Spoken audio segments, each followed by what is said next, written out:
Je vous propose aujourd'hui une rencontre avec deux jeunes philosophes, l'un français, l'autre belge. Le français, c'est Raphaël Enthoven, professeur de philosophie à la Sorbonne, devant laquelle nous nous trouvons, et chroniqueur à Philosophie Magazine. C'est un grand spécialiste de la littérature et de la philosophie. Le belge, c'est Pascal Chabot, qui a écrit un lumineux petit ouvrage, Les 7 stades de la philosophie. Je vous propose de commencer avec Raphaël Enthoven.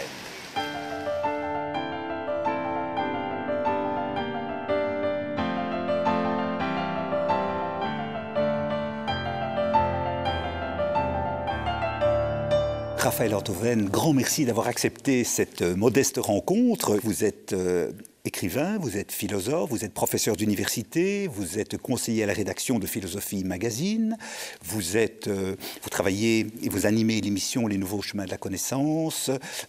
Vous avez une actualité livresque, je dirais, tout à fait intéressante, puisque je viens de jeter un coup d'œil, parce qu'il vient de sortir sur le philosophe de service et les autres textes, paru chez Gallimard. La philosophie... À un moment, vous dites qu'il faut faire sortir la philosophie de l'école pour la mettre dans la rue, in the street, comme dirait Léo Ferré. Ça veut dire quoi? Ici en Belgique, où il y a un débat politique sur les cours de philosophie, puisque nous n'avons pas de cours de philosophie en terminale en Belgique. C'est une citation de Bergson. Il faut rendre à Bergson ce qui est à Bergson, sortir la philosophie de l'école pour la rapprocher de la vie. Sartre disait qu'il fallait la mettre dans les cafés, enfin mettre la métaphysique dans les cafés, ce qui à ses yeux ne signifie pas qu'on la mettait sur le trottoir. Et effectivement, il y a une différence à faire, parce que le danger d'une philosophie qu'on essaie de populariser, non pas de vulgariser, mais de populariser, ou dont on essaie de répandre les procédés, les méthodes, la façon de faire, la façon de voir, le danger d'une philosophie qui fonctionne de cette manière et qui donc s'affranchit de l'université, du cadre scolaire, c'est qu'elle s'expose aussi aux marchands du temple et aux charlatans, qui la mettent, eux, sur le trottoir. Donc il faut se méfier des périls qui vont avec une certaine mode de la philosophie. Pour vous répondre, moi je vais vous dire honnêtement, hein, je ne sais pas comment vous faites. Vraiment, je vous plains, pour le coup, de ne pas avoir de philosophie en terminale. Je trouve ça très dommage. Et en France, je trouve extrêmement dommage que la philosophie soit cantonnée à la classe de terminale, ce qui met la plupart des élèves dans une situation impossible et leur donne un temps très court pour apprendre énormément de choses et en plus trouver ça intéressant. Donc moi, en ce qui me concerne, je suis partisan de l'école, je suis très attaché à l'université, à l'école, et je milite pour l'extension de l'enseignement de la philosophie en amont de la classe de terminale, en première, en seconde, et même d'ailleurs au-delà ou en deçà. Ça me semble une nécessité et ça me semble surtout tout à fait possible et pas du tout contradictoire avec la jeunesse du public.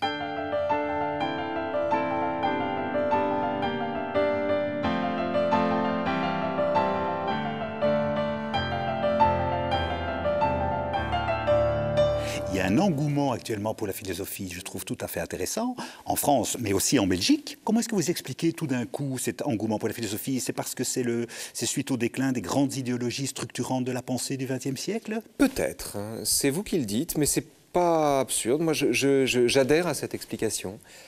Le fait est que, si c'est le cas, alors l'engouement pour la philosophie repose sur un malentendu. Parce que la philosophie n'a aucune raison de tenir lieu d'idéologie. C'est même l'inverse qu'elle propose et c'est l'inverse qu'elle produit. La philosophie est corrosive, le sol de la philosophie est meuble. Il ne correspond en rien aux grandes certitudes ou aux grandes idéologies fédératrices qui rassemblent des individus et qui produisent de l'unanimité ou, dans le meilleur des cas, du consensus.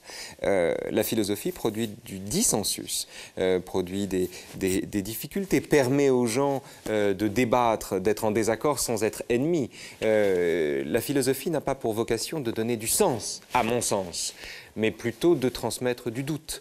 De sorte que si la mode de la philosophie est née, comme vous le dites, de cette défaite des grandes idéologies, en somme, si la philosophie serait une religion de substitution, une religion supplémentaire, un subutex de la religion, alors c'est un échec, ou c'est un malentendu, mais qui permet en contrebande de faire passer le contraire de ce qu'on attend, de ce qu'un public attend. Si les gens me demandent du sens, je leur donne l'inverse. Et je ne suis pas sûr qu'ils perdent au change.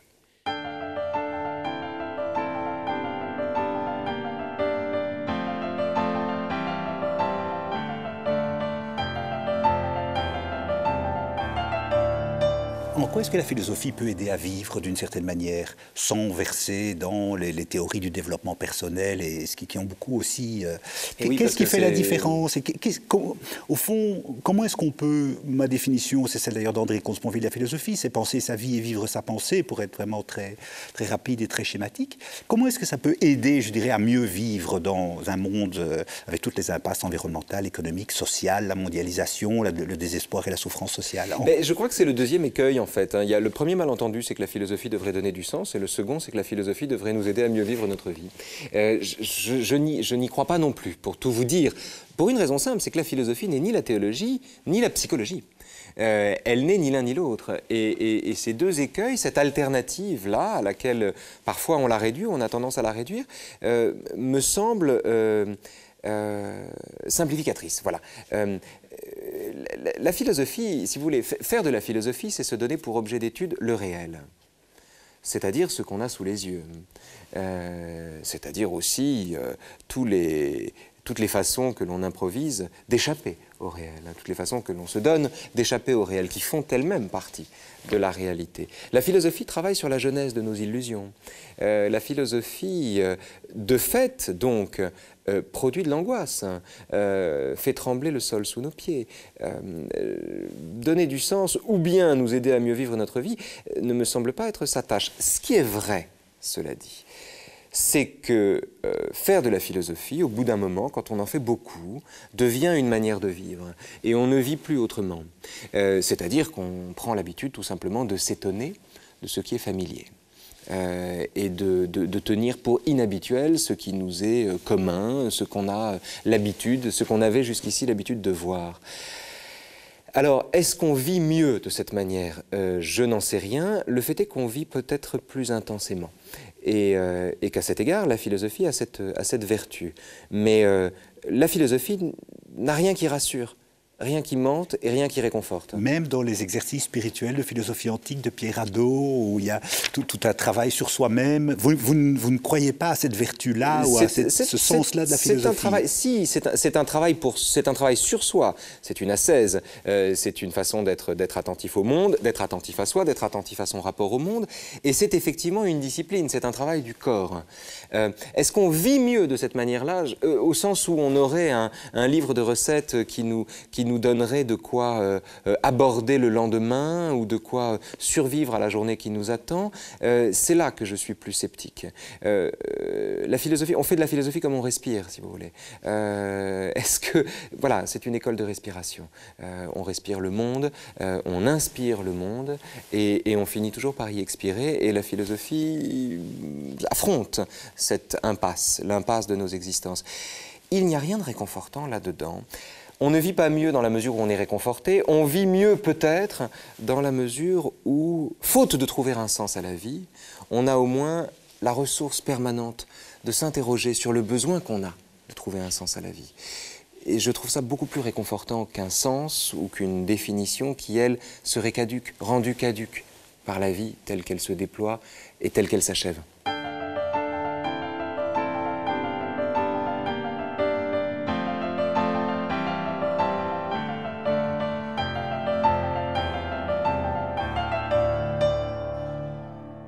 J'ai beaucoup aimé le petit chapitre sur la révolte dans votre livre « L'endroit du décor » où vous écrivez « Comment s'engager sans flatter le goût de l'absolu qui conduit au nom du bonheur jusqu'à la rancune totalitaire ?» Point d'interrogation.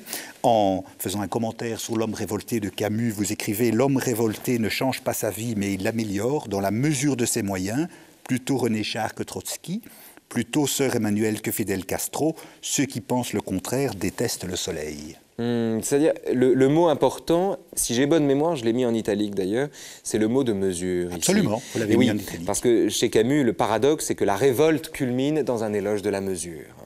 Car une révolte qui verse dans l'excès, dans l'hubris, dans la démesure, devient totalitaire, devient révolutionnaire et à cet égard conservatrice. Et tout le génie de Camus est de faire tenir la révolte sur cette brèche qui sépare justement l'engagement du basculement dans le dogme. Et Camus travaille à cet égard et Camus invoque le soleil pour ça. Camus est un écrivain solaire, il invoque le soleil au sens où le soleil est l'astre ambivalent par excellence. Quand on lit La Peste, par exemple, on s'aperçoit que le soleil, c'est ce qui fait pourrir les corps, mais c'est également ce qui permet à Rieux, le narrateur de La Peste, eh bien, de s'affranchir un instant du cauchemar de cette ville et de renouer avec l'élément marin, de se baigner un peu et d'oublier un peu ses turpitudes. Le soleil est ambivalent. Dans L'étranger, le soleil pousse Meursault au crime, mais dans le même temps, le soleil est ce qui lui donne envie de s'allonger sur le ventre de Marie et d'être heureux pour la première fois de sa vie. L'utilisation que Camus fait du soleil permet de comprendre ce qu'il dit de la révolte, permet de comprendre cette façon qu'il a de penser la mesure comme la plus haute exigence éthique de l'individu, l'ambivalence du soleil, qui est aussi l'ambivalence de la vie, qui est une ambivalence toute camusienne, qui est aussi en permanence entre l'égoïsme et le sens de la justice, cette ambivalence profondément humaine, profondément résolument humaine, me semble être une déclaration d'amour à la vie sous toutes ses formes, y compris ce qu'elle a de moins aimable. C'est en cela qu'il ne faut pas détester le soleil, si vous voulez. Détester le soleil, c'est vouloir imposer à l'existence, c'est prendre ses désirs pour des réalités. C'est vouloir conformer l'existence au désir ou à l'idée qu'on en a. Or, Camus a renoncé à cela.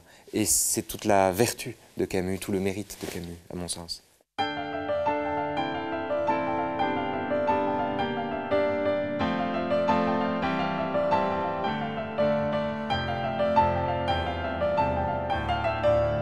Un philosophe de service, Monsieur Antoven, c'est quoi? Philosophe de service, c'est une créature de l'opinion. C'est celui qui vient sur les plateaux télé, c'est celui qu'on invite sur les plateaux télé en lui disant « ce qu'on voudrait, c'est votre point de vue de philosophe ». Et alors, ce qui est très intéressant, c'est pas tellement le point de vue de philosophe, comme si le philosophe avait un point de vue particulier sur les choses, ce qui déjà, à mon avis, est un malentendu, là aussi. Mais c'est que quand on vous demande votre point de vue de philosophe, je me suis aperçu, au bout d'un moment, qu'en vérité, on se faisait une idée extrêmement précise de ce que devait être le point de vue du philosophe. Et qu'en gros, le philosophe était celui qui devait prendre un peu le contre-pied d'une doxa, d'une idée reçue sur la chose, mais pas trop non plus. C'était celui qui devait employer une sorte de jargon qui témoignait de son appartenance à la caste philosophante, mais en même temps faire l'effort ou manifester l'effort de s'adapter ou d'adapter son langage aux réalités du monde pratique et à ceux qui n'ont pas fait les mêmes études que lui. Bref, le philosophe de service, c'est celui qui se plaît à jouer le rôle extraordinairement précis que lui assigne ceux qui l'invitent à parler dans les médias. Et c'est à cet égard celui que j'appelle la ciguë de Socrate, parce que l'un des effets, l'un des dommages collatéraux de la philosophie de service, c'est qu'on demande justement à la philosophie d'être un remède. Or, c'est empoisonner la philosophie que de vouloir en faire un remède, à mon avis. On lui demande aussi de répondre, ce qui est un exercice antisocratique. Or, le philosophe, d'une certaine manière, ne fait pas son métier s'il répond, ou alors, s'il répond, il doit répondre par une question.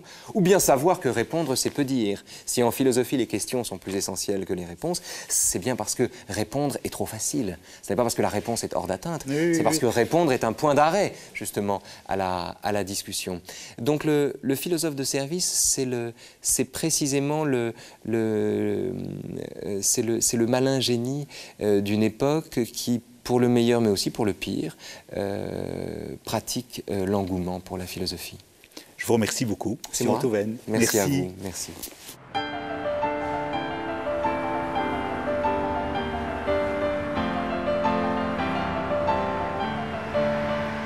Nous voilà de retour à Bruxelles, devant une autre grande université, et je vous propose une rencontre avec un jeune philosophe belge, Pascal Chabot. Pascal Chabot est l'auteur d'un petit livre, Les 7 stades de la philosophie, qui est une déclaration d'amour pédagogique pour cette discipline qui doit nous apprendre à mieux penser.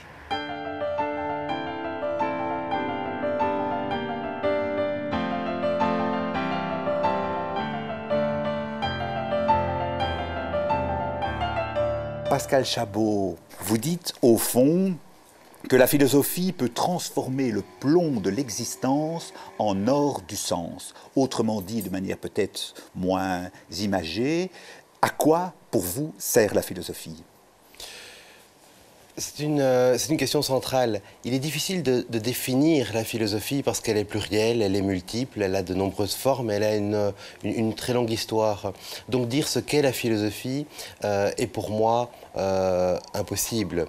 Cependant, dire à quoi elle sert, c'est-à-dire parler de son utilité, me semble possible.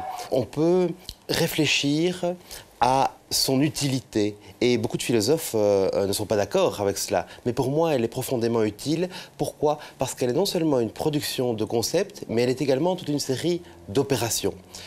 Libérer, se connaître, élucider, transmettre, qui est l'opération centrale de la philosophie, prospecter et transformer, et enfin réjouir, la cime rarement atteinte, mais tout de même la visée. Voilà des opérations qui traversent toute la philosophie et qui sont comme des opérations latentes, alors que les contenus, les systèmes, les concepts sont, eux, manifestes.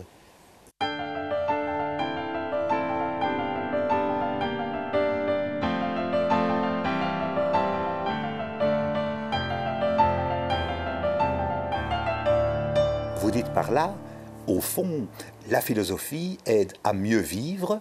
Est-ce la recherche de la vie bonne, comme disaient les Grecs?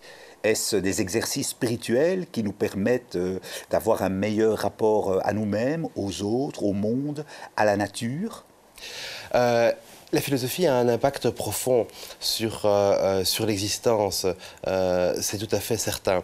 Maintenant, elle peut avoir des impacts multiples.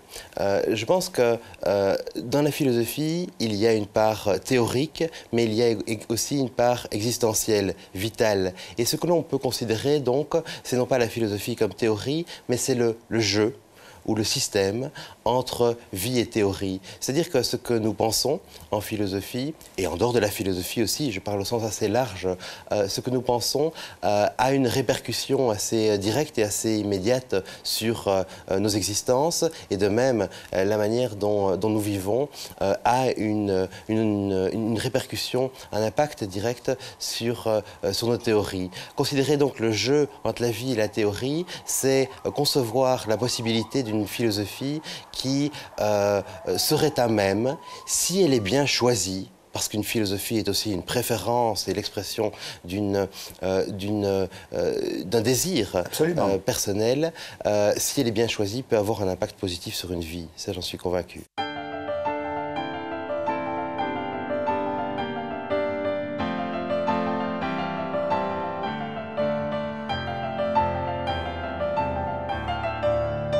Vous montrez très bien le rapport émotionnel, je le dis avec mes mots, entre une pensée, un concept, une théorie d'un philosophe, d'un auteur, où les mots, d'une certaine manière, se détachent du texte et entrent dans le lecteur.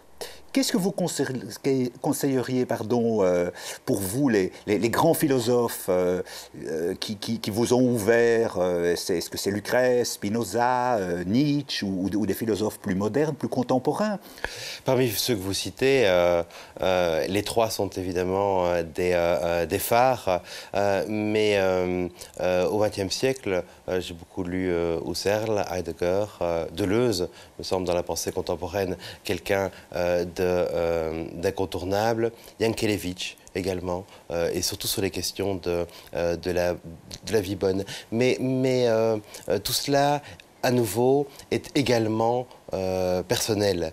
Il y a une répercussion, un impact possible de certaines pensées sur certains lecteurs, et puis parfois une grande pensée reste sans conséquence. Vous savez, le philosophe se distingue du sage parce que le philosophe est celui qui a des vérités. Le sage, il est la vérité. Il l'incarne, il dit qu'il fait corps avec la vérité. Le philosophe, par contre, il chemine, il essaye, il émet des théories, puis parfois le réel a raison de ses pensées, mais il a un rapport, me semble-t-il, plus généreux et plus dispendieux parfois avec des vérités. Et c'est pourquoi l'acte de la transmission est essentiel dans l'exercice philosophique. On écrit pour être deux.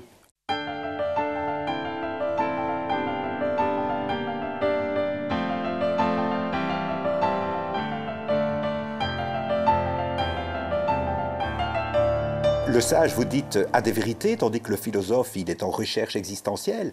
La religion aussi. énonce des dogmes, des vérités éternelles. Quel est pour vous le rapport justement entre ce cheminement philosophique personnel du doute et de l'ouverture permanente et de l'autre côté une pensée plus rétrécie, une conception du monde, une transcendance plus fermée? La philosophie est un acte, me semble-t-il, d'abord d'élucidation. Et c'est un acte d'élucidation, le mot lumière est central là-dedans, c'est un acte d'élucidation... Vous en parlez beaucoup, de la oui, lumière. tout à fait. Et de la relativité des lumières, des manières tout à fait différentes d'éclairer une situation. Quand on voit, il y a une histoire à faire du concept de lumière dans la pensée philosophique, et cette histoire nous montrerait la profonde relativité des manières d'éclairer. Je pense que la manière traditionnelle d'élucider est plus dogmatique et en sens est assez loin de la lumière de Dieu. Vous êtes loin de la lumière de Dieu? Écoutez, il y a une réflexion. Il y a une réflexion sur ce concept-là. Je pense que Dieu est l'objet philosophique qui a traversé toute la conception européenne. S'il y a une chose dont je suis loin, c'est les intégrismes. Et à mon sens, la philosophie est profondément une recherche qui interdit les intégrismes en ce sens où, de plus en plus, elle devrait devenir une méditation sur les équilibres. Je pense que l'équilibre et surtout le déséquilibre d'un intégrisme, déséquilibre également dans certains rapports avec la nature. La pensée du déséquilibre, qui est assez peu présente, pourrait nourrir une réflexion actuellement pour sortir d'un âge des extrêmes, disons.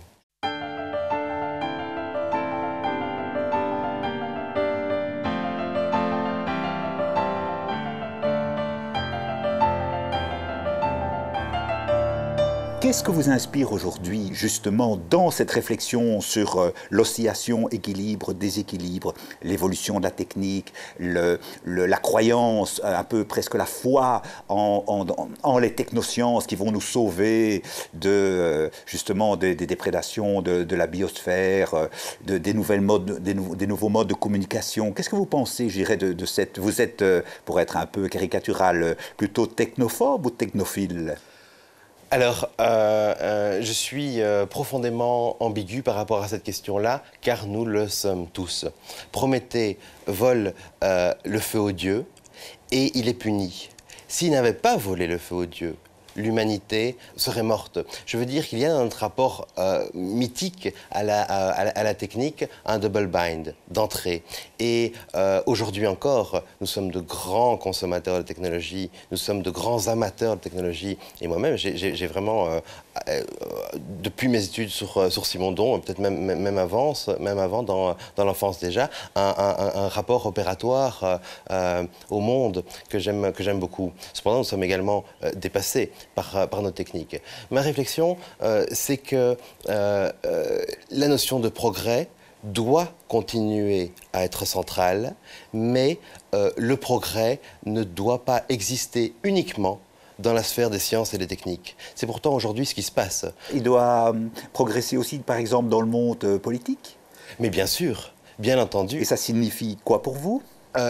Moi, j'oppose un progrès utile à un progrès subtil. Et plutôt que de dire que je les oppose, je cherche à en penser la complémentarité ou l'équilibre. Il ne faut pas jouer un progrès matériel contre un progrès subtil, c'est-à-dire un progrès qui concerne nos perceptions, qui concerne nos manières d'être, qui concerne finalement notre recherche de la vie bonne.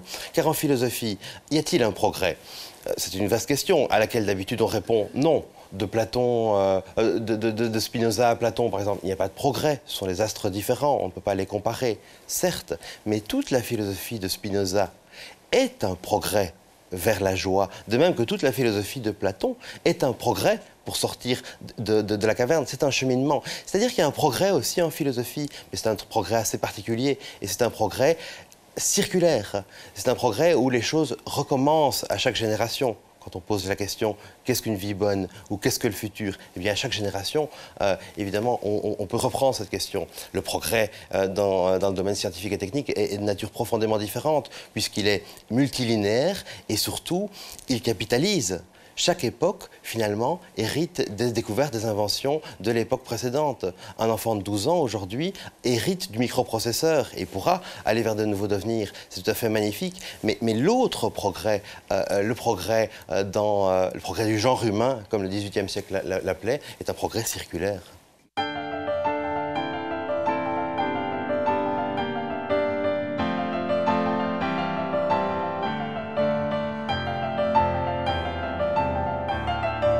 Une dernière toute petite question. Est-ce qu'on peut dire que vos 7 stades de la philosophie, c'est une voie progressive vers le bonheur?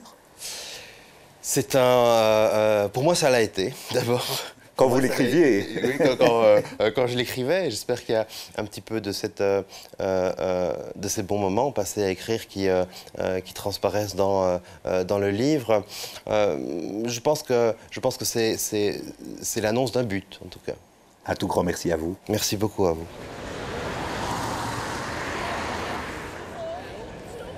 Merci de m'avoir accompagné dans cette rencontre avec 2 jeunes philosophes à Paris et à Bruxelles.